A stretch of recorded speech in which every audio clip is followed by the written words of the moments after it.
Hello and welcome to the operating plan slide of the Kruze Consulting Venture Capital Pitch Deck free course. Our course is designed to help you create the ultimate venture capital pitch deck, or at least one that is competent and won't get you laughed out of the room. You decide. I am joined as usual by Haya Camps. Haya is a former venture capitalist at an accelerator, a startup founder who's raised a lot of venture funding, and a writer for TechCrunch. And of course, he's written the book Pitch Perfect, which you can get on Amazon. It's a how to create a venture capital pitch deck. And just as importantly, he is a very active consultant who helps companies put together their pitch decks and put together their stories so they can raise funding. Hi, how you doing? And where can folks find you on the internet? I'm doing great. And yeah, you can find me at haya.me, easy enough, which is where the pitching and my book lives. Perfect. And the entire Kruze Consulting Venture Capital Pitch Deck course lives on kruzeconsulting.com/pitch-deck, KRUZE consulting.com pitch deck. Let's dive in here. Let's talk about the operating side and the operating plan. So, what is this operating plan? We've talked about this ad nauseum, and at Kruze, we help a lot of companies put together operating plans, their financial models, their projections, and help them fundraise. What is this thing? I think for me, what the operating plan is basically a slide with numbers that really tells the story, but through numbers. So it typically lives kind of towards the end of the pitch deck because, that makes sense. But it kind of re-summarizes all the things you're about to do in the space you can see. So typically the operating plan should cover, some people go as little as 6 months. I think that's a little bit low. Some people go for the duration of the current fundraise. I think that is probably the clever thing. So if you think you need to raise money again in 18 months, the operating plan should probably be about 18 months in length. And obviously you have more granularity at the beginning where you have higher certainty for what's going to happen, and then gets a little bit more hand wavy towards the end. But the important piece is that this shows that you know how much your money you're raising, why you're raising that amount of money, and kind of the milestones and goals that you're going to do during that amount of time. Excellent. I love that. So I advise clients, I run the financial planning and analysis team, the team that helps our clients put together models and projections and put together operating plans to present to VCs. And I like to tell them that this is essentially the strategy that you have for this, like after you raise the capital, this is your strategy, but in numbers. That is what you're producing here. You're showing the VC the numbers behind your strategy. So it really needs to match up. Another key thing here is you're going to click the reality of where your startup is now and draw the dotted line, hopefully in a way that's easy for the venture capitalist to buy into, to where you're going to be when you next fundraise. Yeah, absolutely. And I guess it's worth mentioning in that world is that VCs, even people who come from an operating background or come from a non-financial background, they are numbers people. And so this is going to be a slide that gets scrutinized and looked at very carefully, because this is where you get to show whether or not you're a functional founder, essentially. Exactly. That's right. Right. So, as numbers people, the VCs are going to want to basically confirm that the money you're raising now can get you to a point where you can raise your next round. Right? If you can't do that, it's called building a bridge to nowhere, and VCs hate to do that. It is a common problem that I see founders make. It's a mistake that they make. They don't raise enough money to get where they're trying to go. And so the VCs feel like they're kind of throwing their money away because they know that the company's not going to reach the point where they're worth more. Yeah, totally. And so you definitely want to avoid that. And the VCs are also going to eyeball what you look like when it's time for the next fundraise.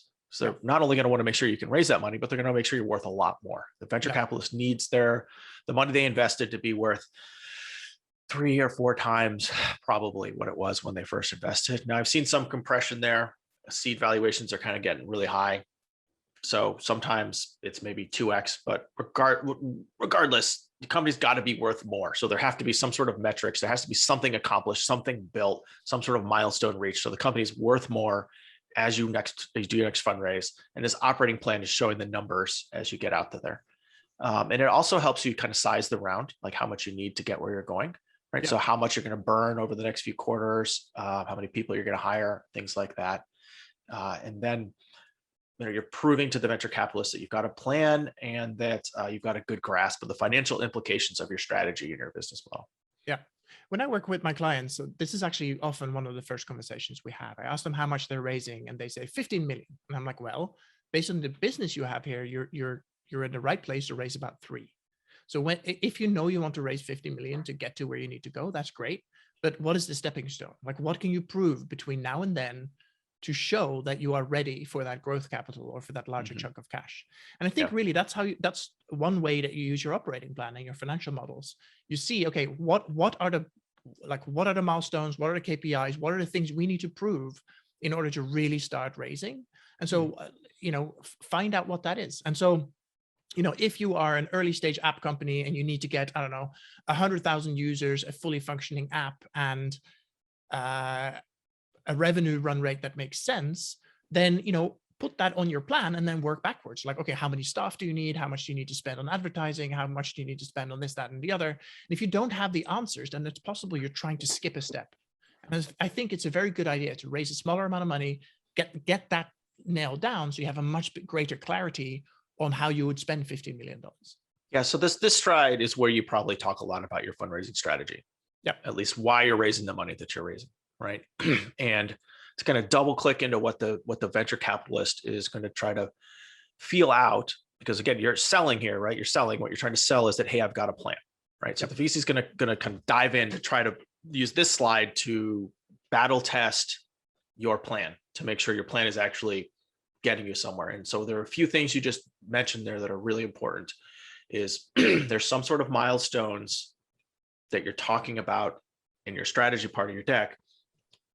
The numbers need to prove that you're producing them here, right? Yep. So if you say I need to get, X million in revenue to raise my next round, you better have X million in revenue when you run out of money on the slide. Yep. Right. It just has to be like that, right? And there's also how much you're going to spend to do that. What kind of a team and how many people do you need? These are all things that can get reflected on the slide, because again, this is the nuts and bolts of what you actually have to do. Yeah. And you want to make sure that, we've already talked about the go-to-market or the traction slide. On there, you have things like you're talking about, if you have customers and revenue, you're talking about your customer acquisition cost and your revenue and et cetera. You start from where you are, and then you go out to where you're like kind of what you're going to grow to be as with this money. And you want those numbers to all make sense, right? So if your customer acquisition cost right now is $1,000, but you're showing that it's $100 in the slide, like if the math is, I'm going to add 100 customers and I'm going to spend $10,000 in marketing. Well, the VC is going to say, well, that doesn't make sense because you told me that your customer acquisition cost was $1,000.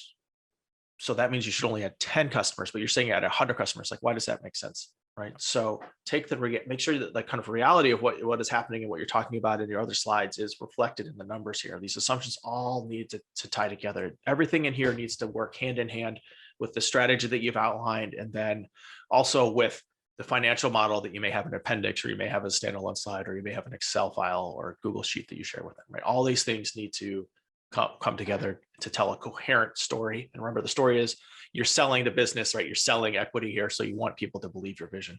Yeah.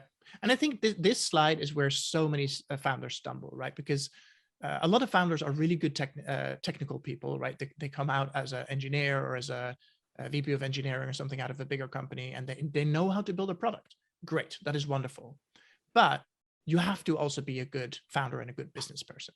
And I think this is where the rubber really hits the road. Your numbers need to tell the same story as the hand wavy excitement part of the story that you're also telling. And, as you said, it really has to match up. I see so many times that people go, oh yeah, we're going to 10x our sales. And, the marketing spend goes up 2x. Like, well, what happened here? How are you suddenly 5 times more efficient with your marketing money? And if the answer is, oh, we're going to hire a marketing guy who will figure it out for us, you're just not a believable founder. And I think the numbers here really hold up a mirror to you. And you have to be able to look at them and go hand on heart. Yeah, I believe I'm going to be able to do this. You're not going to get shouted at if you don't exactly hit your numbers, but it has to at least be like vaguely reasonable what you put in front of the VCs. Exactly. And I generally suggest that you raise you raise another quarter worth of capital. Yeah. Right. So if it's always good to have a little padding. Like, you don't want to get too close here. You've got to keep yourself growing aggressively as you're approaching your next fundraise, and you don't want to be freaking out about running out of cash. That's just another thing to worry about. Yep. So, to do future you a favor, if you can, raise a little more money. Of course, it's easy to say that when you're actually out there pitching. I've raised money too as an executive startups, and it's really hard, right? So, yep. So who needs an operating plan in their deck? I think everybody. I think Everybody does. it's the one place where you get to really shine as a CEO and really Mhm. show that you know what you're doing. Exactly. This is how you prove that you know what you're doing, right? And so the other question that I have, or I've thought about, is can you have a financial model slide instead of an operating plan? And Mhm. I think you can if you do the financial model slide really well. So the Mhm. financial model slide, which we will talk about in a little bit, and also Kruze has free financial models available on our website. So just go to our resources section and click on free financial models. You can download those templates and use them. And also we will be showing this operating plan has a financial model template behind it. We will be sharing that Excel file as well. So you could just use that if you'd like. But I think you do need a 5-year plan. And one of the big problems that I see founders having is not having big enough of a vision to justify raising venture capital funding. Like Yep. every quarter or more, I see a founder come and say, I need to raise 10, 15, $20 million in venture capital funding. And in 5 years, my business will be at its max size of $5 million a year in revenue. Right? That happens very regularly. I see that way too often. And I hate to tell you, but that is not the type of business that can raise that much money. It's just not a big enough business. You need to show huge outcomes. The VC wants your investment to return their whole fund, right? So if they have $100 million fund, they want their 20% stake in your business to be worth $100 million when it gets sold or more. So you got to go big. And that's why I love the financial model slide, because you're telling the VC, you're thinking the same thing. I'm going big. This is not a lifestyle business. I'm going to make a huge business. It's going to return your fund. Let's do this. That's why I love the 5-year projections. Yeah, I see the same thing a lot where people are not ambitious enough. And I think there's an interesting thing, right? A lot of people get advice from people who don't really understand the mechanics and dynamics of startups. And, there's nothing wrong when running a $5 million a year business. That's impressive. But VCs are just not going to be interesting because exactly that reason. They are in a different business than you are. You're in a business of feeding the people that work there and maybe, buying yourself a nice car. They're in the business of returning huge amounts of cash to their LPs. And if you're not singing from the same hymn sheet there, it could be a good business, but it's not venture fundable. You have to be very, very aware of that. Definitely.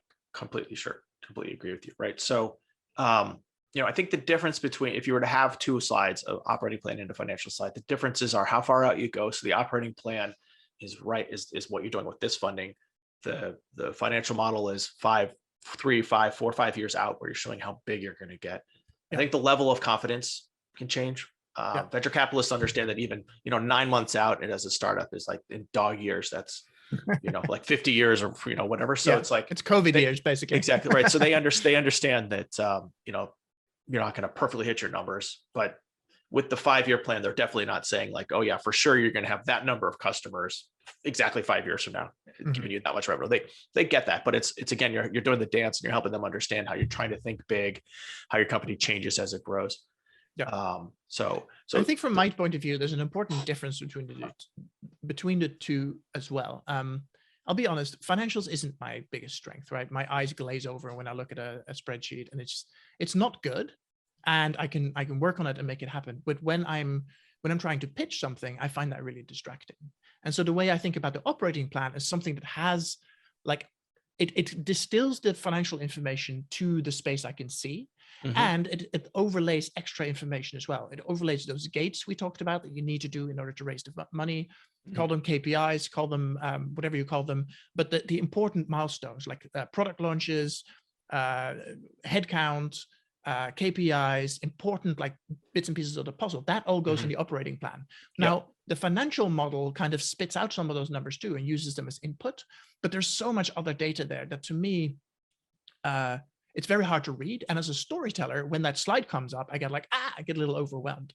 So the way I design my operating plan slide tends to be much simpler with typically like the numbers are rounded. They're like really easy to read and look at. If it's 2 million, it just says 2M. It doesn't say $2,057, right? Because it's not in the storytelling sense, that's not relevant to me. And so I think from a storytelling point of view, I love the operating plan because it really helps you tell the story without getting too bogged down. And then I would typically argue that the financial plan can go the appendix because you don't want to end up wasting your time getting super nitty gritty about the details while you only have a limited amount of time with your VC. Now, in the second or third meeting, absolutely, you'll go and look at that. You might even go and look at the spreadsheet and you start playing with the numbers a little bit. They often like to look at it offline as well to kind of poke the numbers and see if it makes sense to them and actually ingest it properly. But in my experience, a pitch meeting just isn't really the right place to do that. So I feel like I've been able to help clients really simplify their 5-year financial projections and put it in a slide deck in a way that resonates with VCs. Both of us have worked with clients that have raised a lot of money.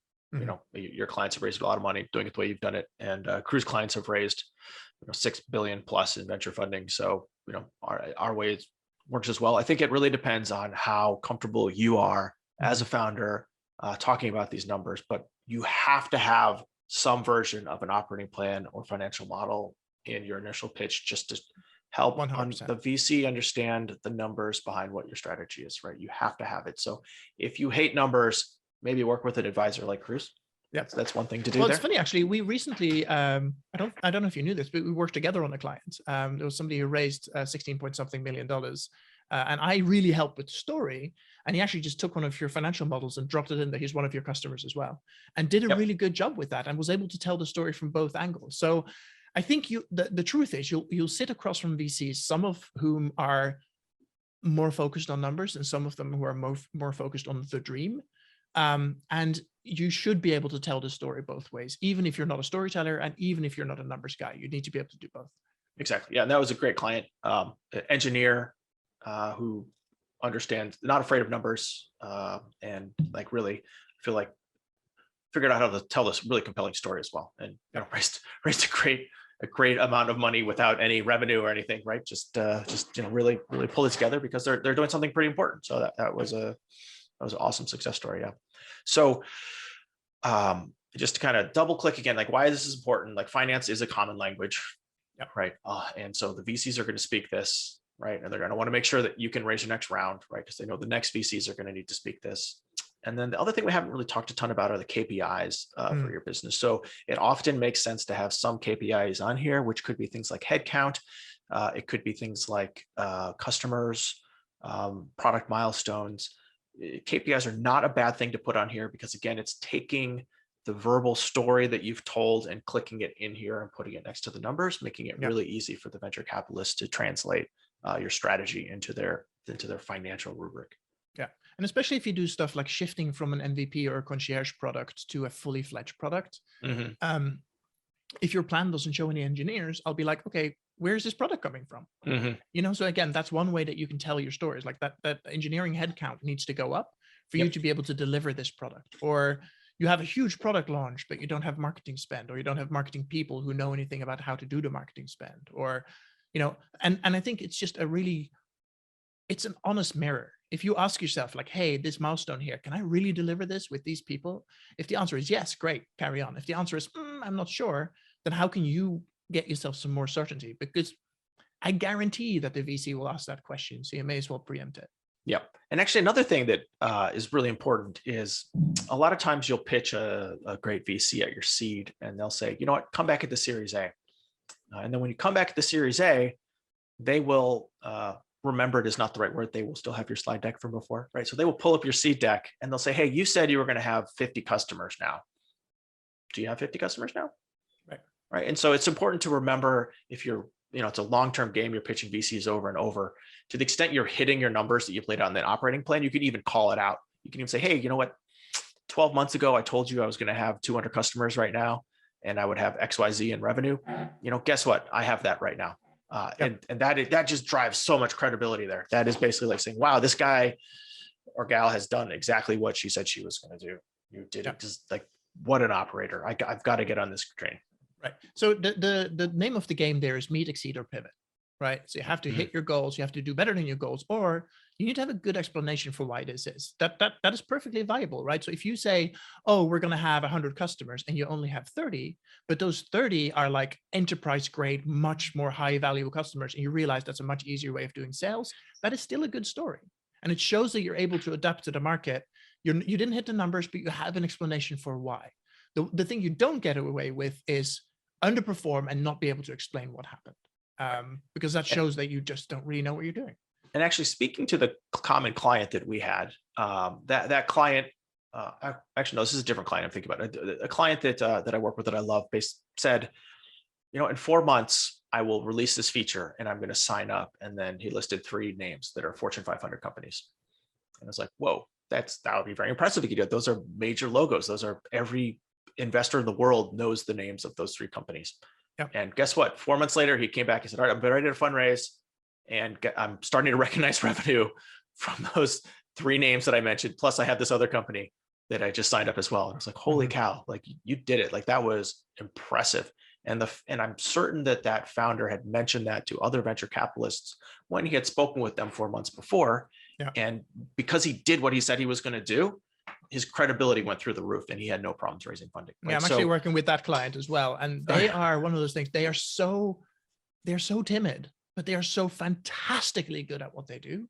It is incredible. It's a long time since I've seen operators that solid. And it's just fantastic to see they're just grinding away, making it happen. And again, it's about knowing what you can do. And if you put that on an operating plan, or if you say that out loud in a meeting, you should be able to back that up. And of course, not every plan is going to come to fruition, but the number of times that I sit with founders to say, oh yeah, I'm going to sell to Coca-Cola and all these other companies. And then by the time they come back to raise money, they haven't even had a meeting with them. I'm like, guys, why did you say that? Because now I don't believe you anymore. And I don't believe anything else coming out of your mouth either. Exactly. So it's about that believability piece. Exactly. So, typically, I definitely want to run through how to create the operating plan. Yeah, let's do that. I'm pretty passionate about it, but I think maybe it makes more sense just to show a couple of examples here. Yeah, let's do that to set the table. So why don't I do that? And so while I pulled these up, why don't you explain our free templates so that folks know what they are? Yeah, so we have a couple of really good free templates. You can find them on Kruze consulting /pitch-deck.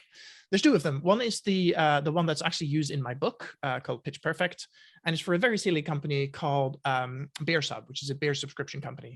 The other one is called 4P, which is a very silly company as well. we have a theme here, which is a B2B company doing solutions for plumbing companies.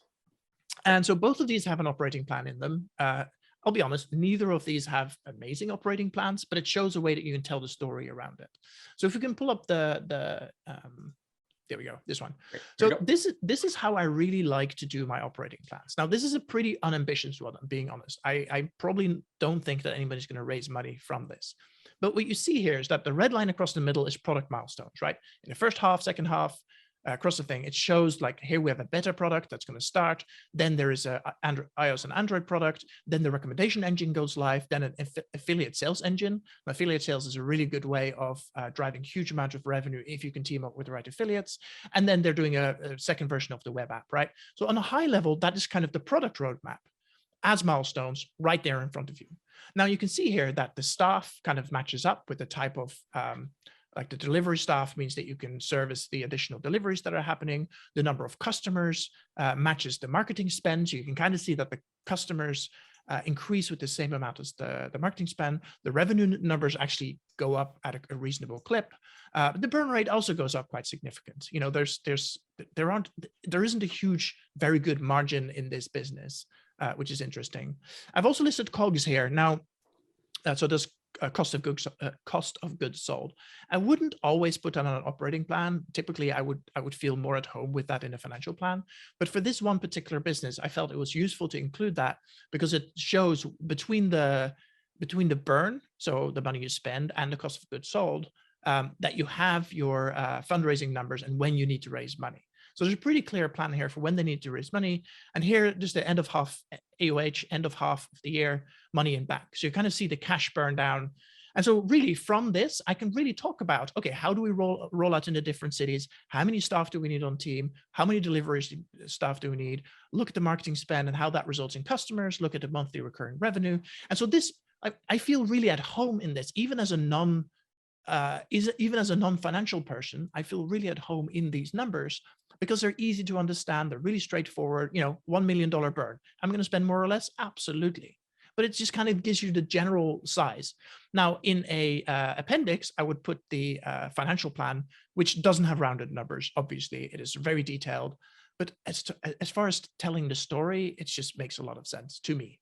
So what I really like about this slide is that, just to reiterate, it talks about the key components that you've outlined before about how this business is actually going to grow, rolling out into the different cities, having delivery staff, the customers that it will add. That's perfect. And then the math is lining up between the customer ad and the marketing spend per what you've discussed already around traction and go to market and things like that. So it really ties very nicely. And then the COGS is really smart for this particular business because just the nature of this business has a relatively high cost of goods sold. If you're a software as a service business using AWS and your cost of goods sold is just a couple percent of your revenue, you don't need to put that in here. But for this particular business, it makes a lot of sense. And it definitely makes sense for like e-commerce businesses to have either cost of goods sold or inventory and things like that. These are metrics that are going to depend on your particular company and industry and the KPIs the VCs are going to want to talk about and the ones that you want to talk about, again, because you're selling. Yeah, absolutely. I've definitely had businesses in the past too, where we actually ended up listing in our operating plan, we ended up listing value of inventory. Because there were risks when the money started running out. We just do a flash sale and we turn inventory into cash, and there's no risk of running out of money at that point. Now, it's pretty interesting. Obviously, that means that you have the revenue goes up, but the potential revenue goes down because you sold it at a cheaper rate. So but there's just different ways of telling the story, and don't use this operating plan as a straight up template for how you do yours. Think about what the levers are in your specific business, right? Delivery staff makes sense for this business because they're doing delivery. If you can use FedEx, that doesn't make sense. It becomes a line item on your cost of goods sold instead. So really carefully think about what are the metrics and what are the dynamics in your business, and the things that the VC will care about, that goes onto your operating plan. Right.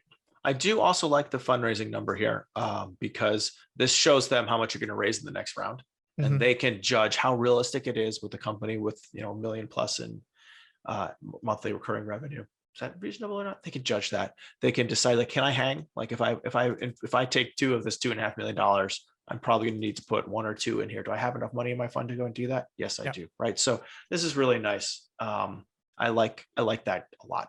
Now we'll jump over to the 4 Ps one. And this one is, again, designed to be the enterprise one, focusing on a business that's selling to other businesses as opposed to a B2C company selling to consumers. And so in this one, the place that you can kind of see, well, just kind of first, I guess we're starting with the revenue growth, which is pretty good revenue trajectory here. Can I just add a little note here? So Healy and I work together on putting together a really good, work together. Healy put together a really good financial plan. And I kind of pulled out a number that I wanted in my operating plan because I was like, again, it was a really good model, which means that my eyes glaze over. I just can't deal with it. And so this is kind of my version of the same, where I'm like, hey, this makes sense to me. I can work with this. And so this is why I pulled out the ARR right at the top. I figured as a VC, that is the number that people care the most out. The other thing is, which is the biggest expense in this business, is the team size. So that is why ARR and team size are bold and bigger than everything else. On this slide, I'm planning to talk about those 2 numbers more than anything else. And then all the other numbers kind of back up those numbers. And I think from a storytelling point of view, that is really helpful because you're using a visual device to tell the people who are looking at this what you want them to look at. It's really simple. I mean, this didn't take me a long time to make, but it helps kind of set the tone for what you're about to talk about here. Right.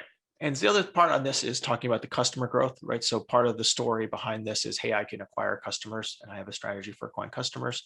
And then the LTV, although as I look at this LTV, it bops around a little bit. So a lot of times you'll see a story where the LTV increases. Either there's an inflection point where suddenly the LTV increases. Basically what this means is that the lifetime value of your customers are increasing. And the drivers behind that are either how much money you make from them any given month or their retention rate. And so the 2 stories there are, if there's an inflection, it's, hey, we've just released a feature that improves our retention rate, or we've just released a feature that means we can sell to larger customers, or that customers will add more seats or purchase add-on products, right? That's when you have an inflection. And then a general kind of up into the right number is often a little easier for their VCs to get their heads around, but you can say around how your targeting will improve, or as you get a better name brand, you're moving up market, et cetera, et cetera. Now it is a little weird to me here that the LTV is kind of moving around. That's really not necessarily a story. I wouldn't expect it to go up and down. What I have seen though is very effective decks where it drops. And at that point, you go like, hey, why does the LTV drop? Well, because we're about to launch a consumer grade product where the cost of acquisition is much, much, much lower than this product. And so you can tell a story around, okay, we get 10x, exactly, we get 10x more customers. It costs us a tenth of the amount to acquire each customer, but also they pay less, so the lifetime value goes down. And so you have to be able to tell the story. Like in this particular one, it's a little curious that it goes up and down and up and down. You'd expect there to be sort of either a drop and then continue or something like that. So that would be a small warning sign in my in the back of my head as a VC. We would probably talk about that a little bit. Yeah. So this is probably an artifact of the model. I should go look at that. I'm glad you put that in here. Maybe I asked you to put that in, maybe I didn't, but if I had asked you, I should have looked more closely at it. So this just does speak to the need to carefully pay attention to the numbers that you're putting in here, because it needs to tell the story that you needed to tell, right? Yep. And then the one other item in here that I'll point out is ARR and revenue. I'm assuming most folks know what those two are, but ARR is your recurring revenue. And essentially you take your monthly revenue that is technically recurring at the end of a period and you multiply it by 12. That's a typical VC thing. It's not a gap. It's not defined by any accounting body or accounting authority. It's sort of the accepted way to do things in Silicon Valley. Yeah. Whereas your revenue is your recognized revenue, which should be done according to generally accepted accounting principles. So it's based on when you're recognizing that revenue. And if you are putting an ARR or MRR on the slide, you need to know whether it's end of quarter or beginning of quarter. It should always, I would say, just do end of quarter. It should always be end of quarter, but you need to know for sure, because if the numbers don't match up, I have seen that done by mistake where somebody grabs the wrong number.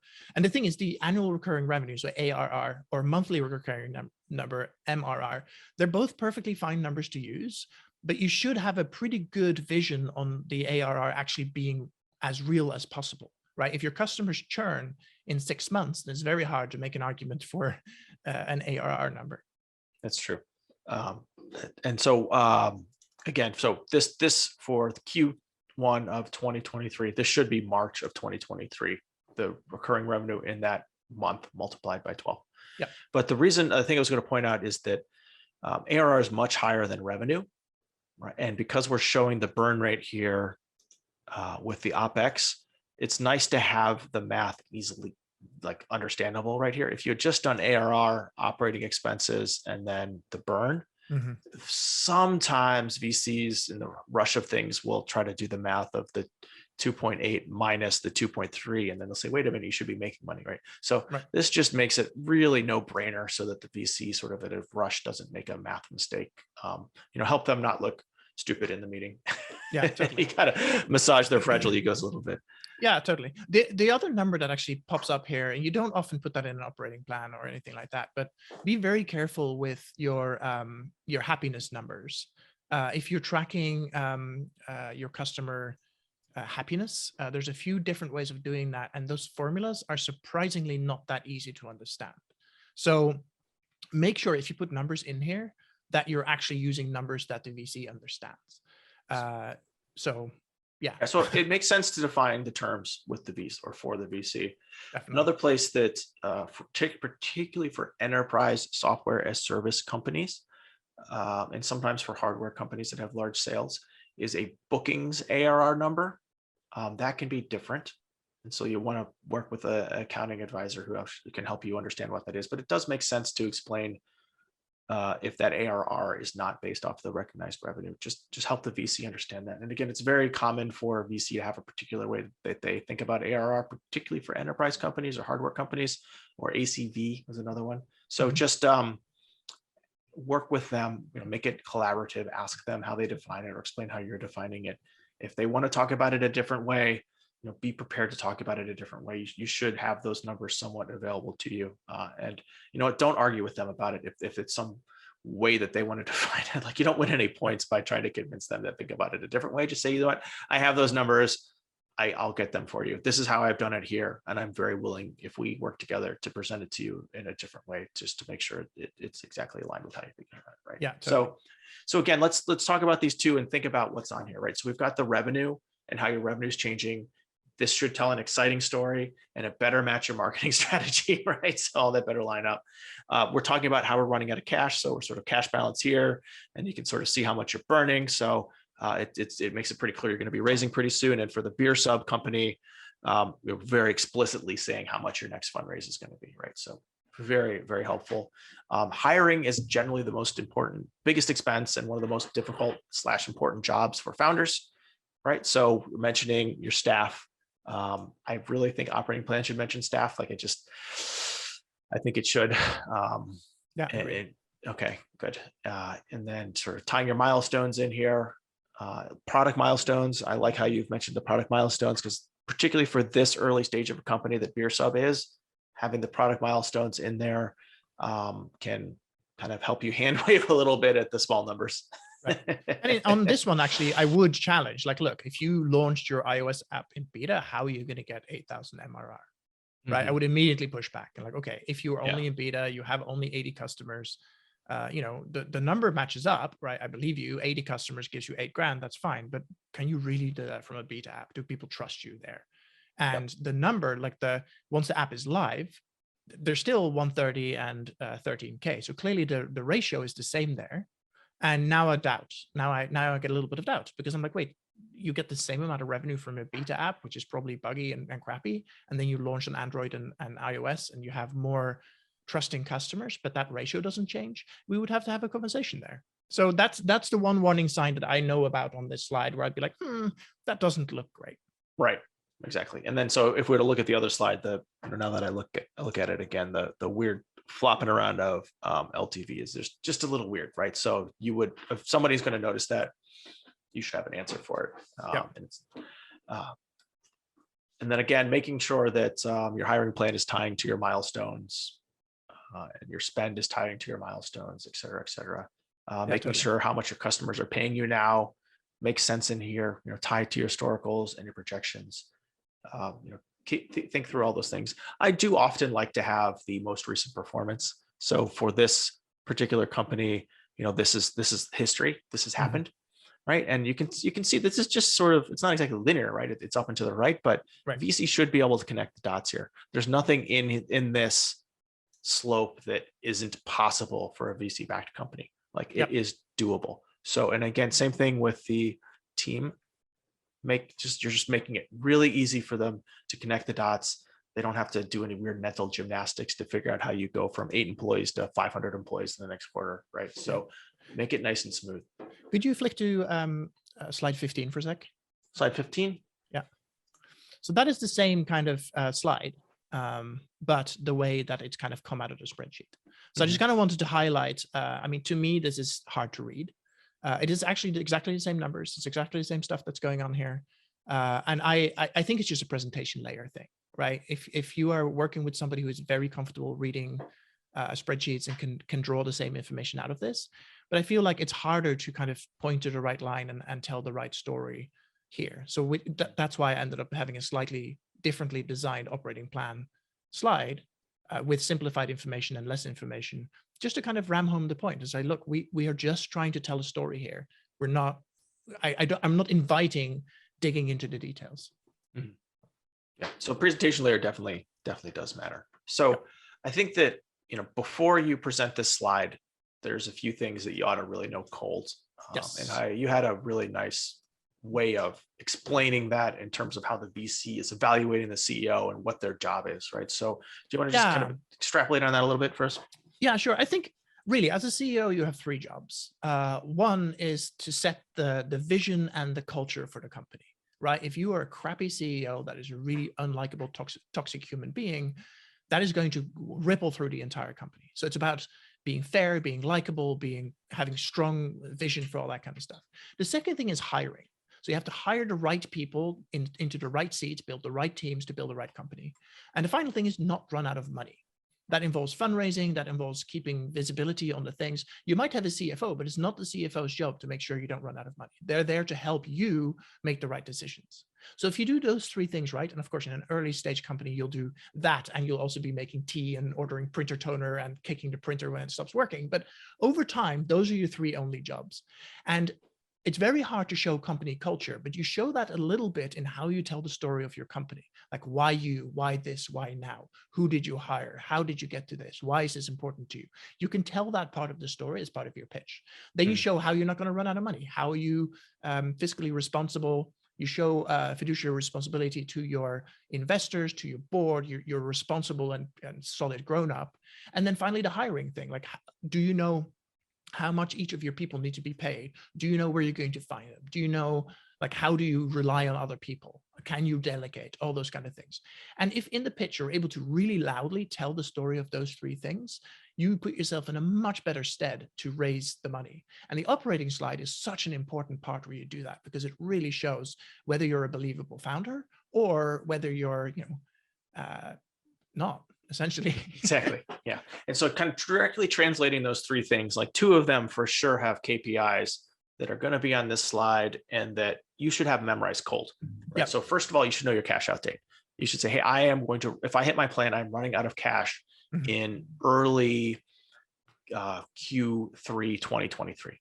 Yeah. Like that's just, you should know that. And you say, hey, if I don't grow revenue very well, I probably run out of cash Q1 2023. Like knowing those two things puts a lot of credibility out there around how you have a legit plan and you're a decent operator, right? Yeah. The next thing you need to know is what your revenue looks like at your next fundraise, right? So, hey, when I kick off my fundraise in early Q2 of 2023, my ARR is going to be kind of low 3 millions. So do you think VC, I can raise a Series A on, $3 to $3.5 million of ARR with this business model? That's basically what your child, and the VC is going to probably say yes to the extent that that's what the market conditions are, et cetera, right? Yep. So, that's just a number you have to know, right? You want to know how many customers or other important KPIs at that next fundraise.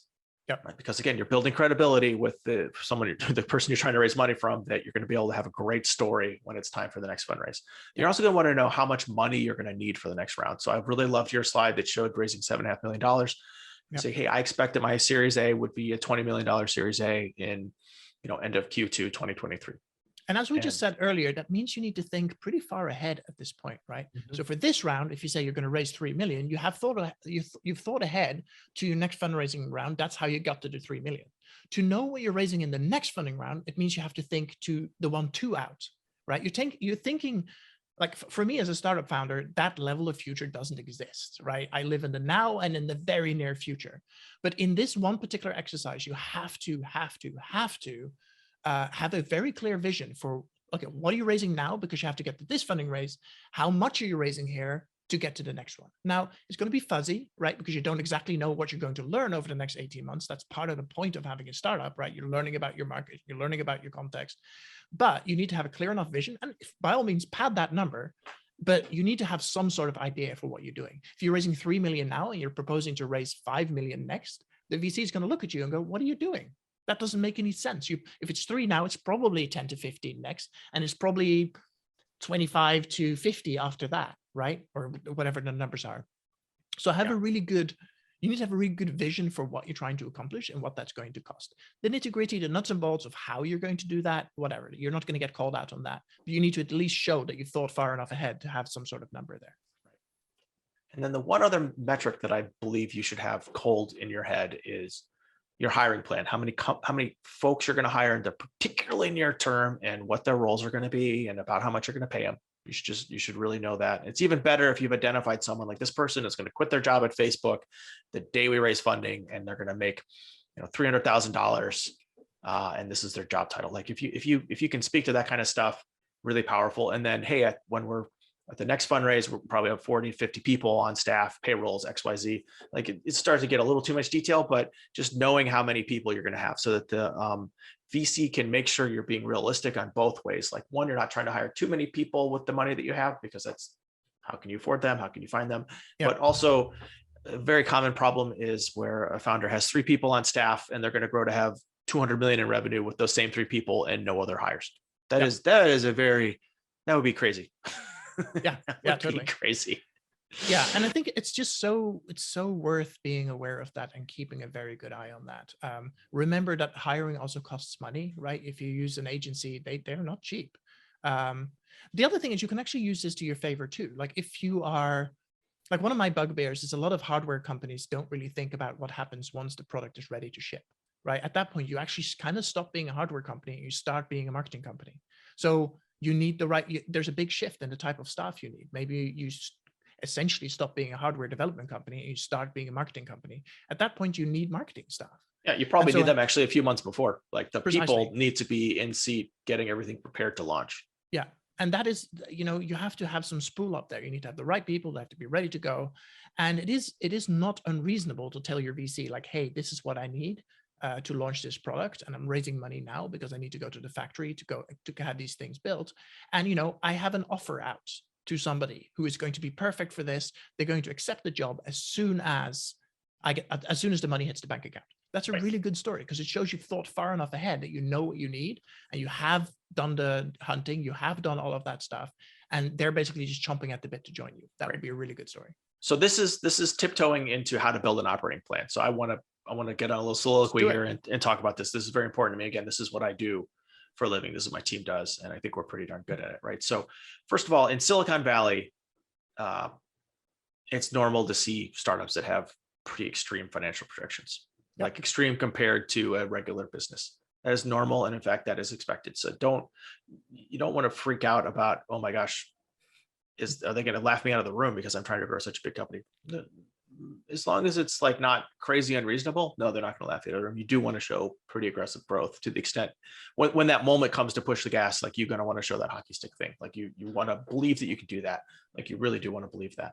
And you want to capture the size of the market and the market opportunity, right? So bigger markets do lend themselves to larger projections and higher growth and things like that. So hopefully you're attacking a large market and you feel like you can really step into it or really grow that market. So don't be afraid to have some big projections. Now, for your super near-term operating plan, you in 18 months you don't go from 0 to 50 million in revenue. That's too extreme. But what you're going to be doing is you're going to be creating generally an Excel or a spreadsheet, like a Google sheet, a model that starts from wherever you are. And I say build a 5-year model by month, understanding that, December of 2028 or whatever is going to be a little iffy, but that's okay. There's just an exercise, right? And just pencil yourself all the way getting to be really big. And for the operating plan, work yourself backward from the next fundraise. So what do you need to look like at the next round to be successful? For a lot of companies, that's a revenue number. For a biotech company, that's going to be where you are with your drug development and approvals and things like that, right? For a hardware company, that may be certain milestones around product creation or and things like that, right? So it's going to vary by industry, but like work backward. Now, how do you know what you need to look like at that next fundraise? So of course you can work with an advisor like Kruze. We advise hundreds and hundreds of startups in many different industries. So we have some idea there. And in fact, was just interviewed by someone at TechCrunch about what SaaS companies look like right now at their different fundraises, right? And so again, that's usually a revenue number. But another thing you can do is you can research similar companies that have similar business models. You may not be able to get access to their financial statements, but sometimes you can, particularly if they've gone public and you're a later stage company. So you want to have those as comps, understand how they grew and what they were at the different stages when they raised money. But the other great idea, I think, is to just network with other founders that have similar business models. Yeah. Like I'm not saying network with your direct competitor and say, hey, like you're my direct competitor, and I'm a seed stage company and you just raised a Series B. What were your metrics at Series A? Like that's probably not the right conversation to have there. But a company with a similar business model is the right way to go and ask. And if you have existing investors, you can also ask them as well. But you got to be pretty scrappy as a founder. Like you should be willing to talk with people and work with them and see if they will provide some information to you. Yeah, I love that. And I think this is, if that sounds daunting to you, and it did to me when I did my first couple of companies, like once I had a couple of companies under the belt, I actually really enjoyed talking to founders who were earlier in the journey, right? And the reason I enjoyed that was that I realized it is so much cheaper to learn from somebody else's mistakes. And, it's kind of a little bit of a karma thing, pay it forward. I want to help young companies do as well as they possibly can, just like I lean on people who are slightly further down the line or have similar experience that I need. And I think it's one of the good things about startups. Everybody knows that they're brutally hard, but there's also a pretty good appetite for helping each other out. And it's a good idea to have very clear questions. And, imagine like if you could have 15 minutes with somebody who has all the answers, don't waste it. Spend that time asking the questions that you really want an answer to. Yep, exactly. So you should be willing to network, right? So again, tying back to how you're creating your operating plan and your financial model, you're working back from the next fundraise in terms of revenue and other unit economics as well. How many customers will you have, right? Like how much does it cost for you to acquire those customers? And there's the VC is going to try to test your assumptions here, right? So does your pricing assumption make sense? Like, will the market bear what you think the pricing should be, right? We want to think through other, to the extent you have metrics already, like KPIs around like churn rate, to the extent that that's a metric for your business, right? Like, how does your churn compare to companies serving like a similar client base or in a similar product line, right? Another KPI that a lot of companies have is if you're selling into enterprises, how many deals can a salesperson close in a given period, or what's the sales cycle, right? So kind of pull these things together and work back on that revenue number, making sure that your sales and marketing, your pricing, your customer numbers are all making sense and they're growing from where you are now to where you're going to be in a way that is believable, and that, and particularly for your operating plan, that you definitely think you're going to hit, right? So one of the things I counsel my companies on is, when you're in process and you tell the company like, hey, it's the beginning of April and I want to get a term sheet by, the beginning of May, you better hit whatever April number you say you're going to hit. Yeah.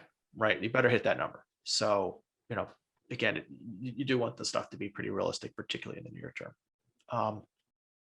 Other KPIs or the other major expenses that you'll want to try to layer in after you've figured out kind of how your revenue is growing, and if that's tying into sales and marketing personnel, is the other support type features or R&D type features that have to go in here, with a particular focus around payroll for most companies, because for most companies, payroll is going to be their biggest expense. So how many engineers you need to build the next feature set, and as you launch new stuff, the other expenses can come up, right? So you can sort of unlock additional expense areas as you grow or add new customers.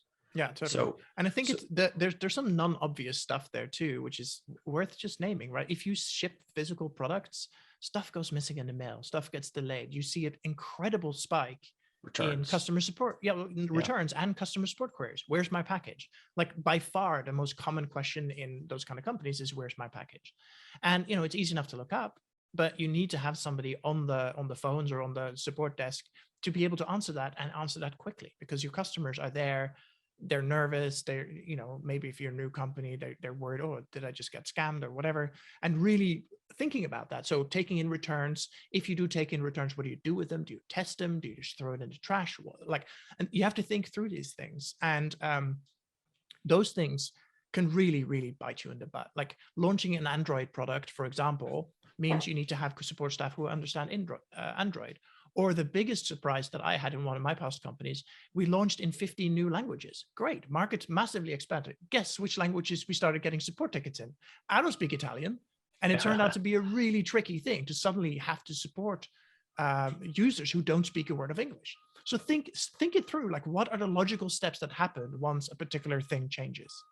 Definitely. And so, scale up your big expenses as you scale up your revenue or your headcount. Like, when revenue goes up or headcount go up, other expenses inside your organization are going to go up.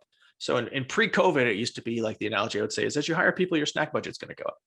Now, I'm not suggesting you battle your snack budget, but that's just really easy for people to get their head around, right? So just think through all of these things, and it's really unrealistic for your revenue to go up without expenses increasing, right? It's very unrealistic for your headcount to go up without other non-personnel expenses to go up. These things are just natural, and it really does happen. And in Silicon Valley, you're expected to burn money.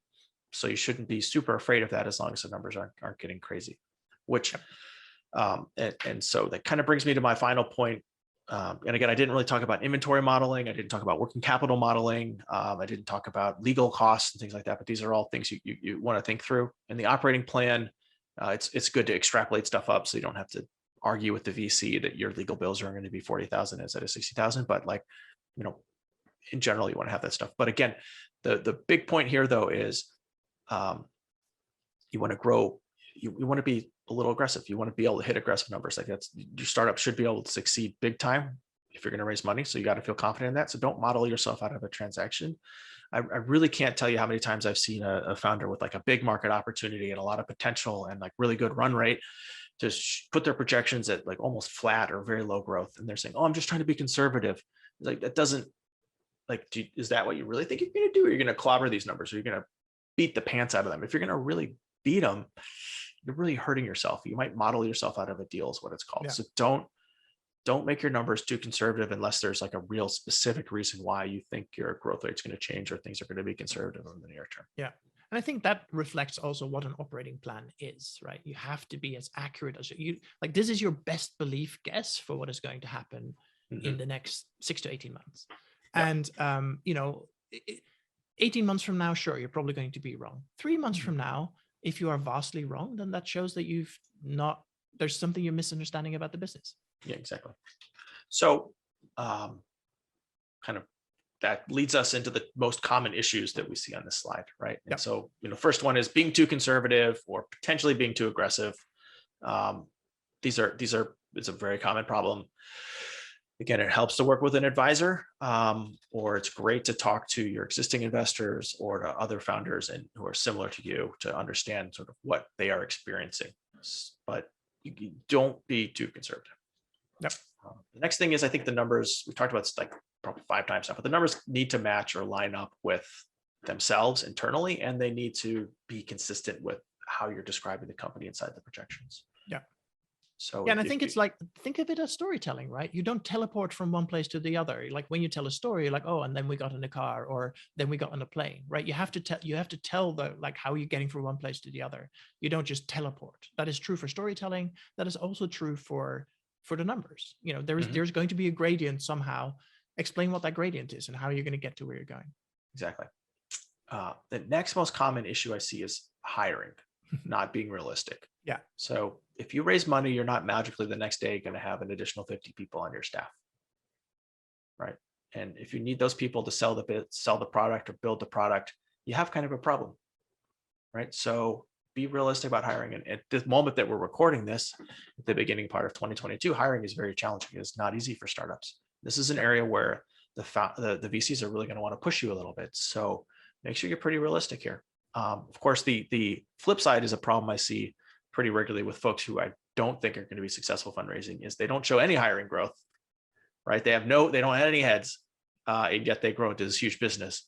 That is very hard to do. It doesn't seem possible to me. Yep.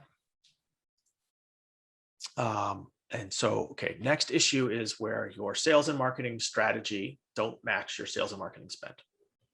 Yeah. Right. No, it's such an annoying one, right? Especially if you're a B2B company, you have like a sales force that can make 10 sales a week.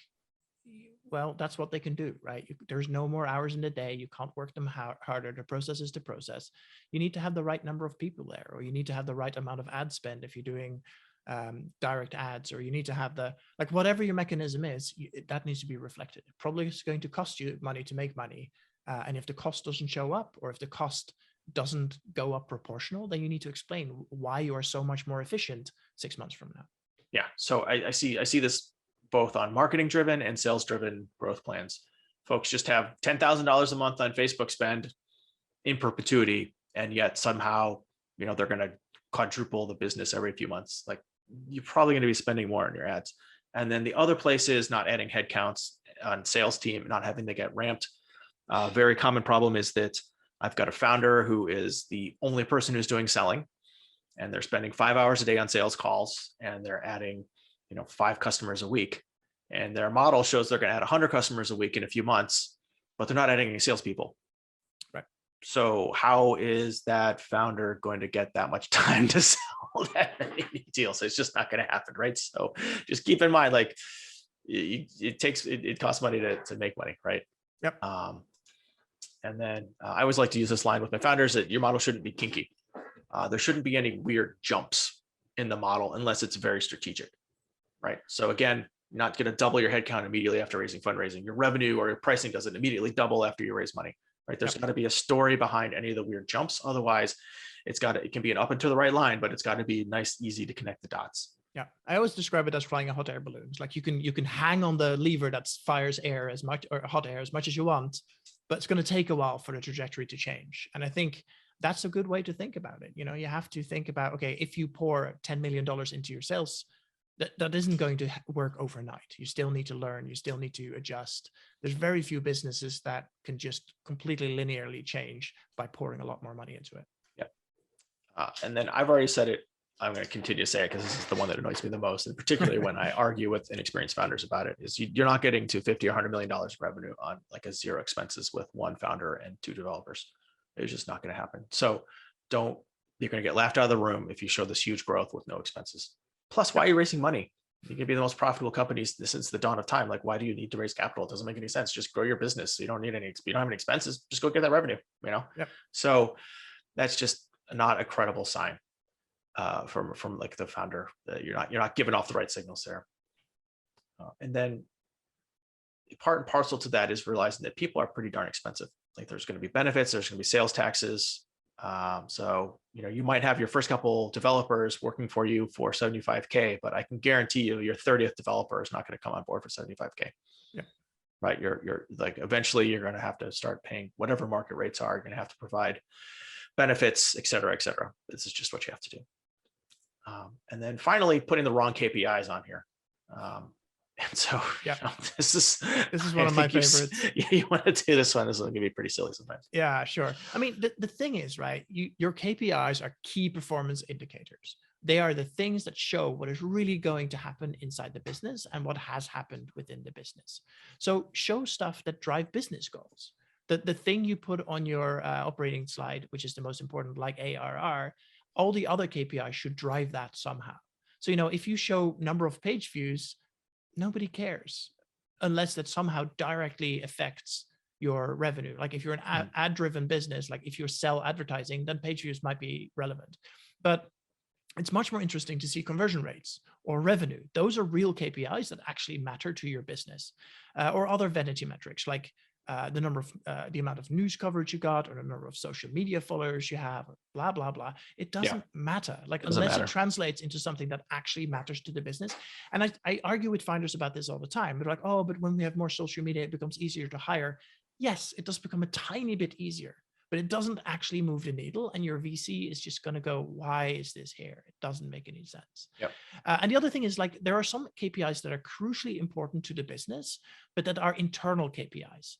That might be some hiring metrics. It might be something to do with, I don't know, code test coverage. It might have something to do with all the bits that are important to you internally in the business.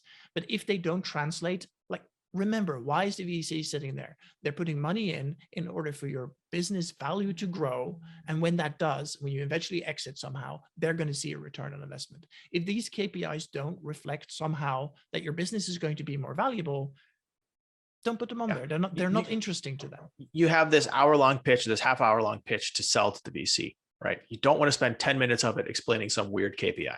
Right. You're selling your business. That explanation does not make them want to invest. It's just a waste of time. So be very judicious with the KPIs you put on here. Put the right ones on here, and don't put a bunch of wonky ones. It's not worth it.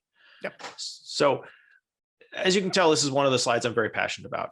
I think this really matters. And when I was a VC, this is something I thought a lot about in evaluating business. It's a lot harder when you're very early stage because there may not be a bunch of numbers on here, but you still need to prove to the investor that you're going to be a good steward of this money and show them what you're trying to build with it and where you're going to be, right? So the purpose of this slide is you're selling to the venture capitalist how great of an operator you are. You know your metrics. You got a plan. That's what this is. Yep, 100%. Perfect. Well, that is the operating plan. Again, we will have a spreadsheet available, kruzeconsulting.com/pitch-decks. There'll be a downloadable spreadsheet that you can use that was used in the 4 Ps example here. And we also have other free financial models available on our website that you can use as well. So please, visit our site. We hope you continue to follow along with the course because we're also going to talk about the financial projection slide and building a model, which is, again, one of the things I'm really passionate about. So thank you, everyone. Thanks, Hyatt. Thanks for coming.